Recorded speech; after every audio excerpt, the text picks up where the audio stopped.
പാർട്ടിയല്ല തീരുമാനിക്കുക. ആണെങ്കിലും ജയചന്ദ്രനെ പാർട്ടി തീരുമാനിച്ചാൽ ജയചന്ദ്രൻ മുമ്പിൽ ശരിക്കും.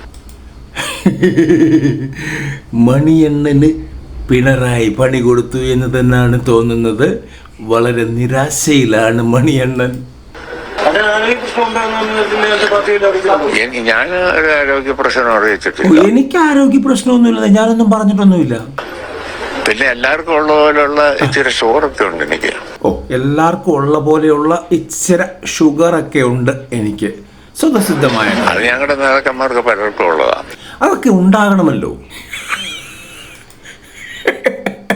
ഇത്രയ്ക്ക് തുറന്നു പറയാൻ മണിയണ്ണന് മാത്രമേ പറ്റൂ. പി ശശി, മുകേഷ് ഇങ്ങനെയുള്ള നേതാക്കന്മാരുടെ കാര്യമാണോ പറയുന്നതെന്ന് അറിയത്തില്ല.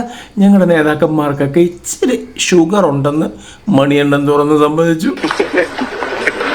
അതുകൊണ്ടൊന്നും തെരഞ്ഞെടുപ്പിൽ മത്സരിക്കുന്നതിന് തടസ്സമൊന്നുമില്ല. ഇല്ല, അതുകൊണ്ട് തെരഞ്ഞെടുപ്പിൽ മത്സരിക്കുന്നതിന് യാതൊരു തടസ്സവും ഉണ്ടാകാൻ സാധ്യതയില്ല. പക്ഷേ ജി സുധാകരനെ വെട്ടിയ കണക്ക് മണിയണ്ണനെ വെട്ടി എന്നാണ് തോന്നുന്നത്. മണിയണ്ണ രണ്ടിനെ ഭംഗിയായി നമുക്കിട്ട് വെച്ചു എന്നാണ് എനിക്ക് തോന്നുന്നത്. ഭംഗിയായി നമുക്കിട്ട് വെച്ചു എന്നാണ് എനിക്ക് തോന്നുന്നത്.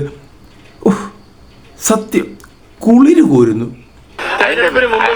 അതിന്റെ പേര് ഇതുമാതിരി പറപ്പ് പൊടിയെന്ന് പറയും.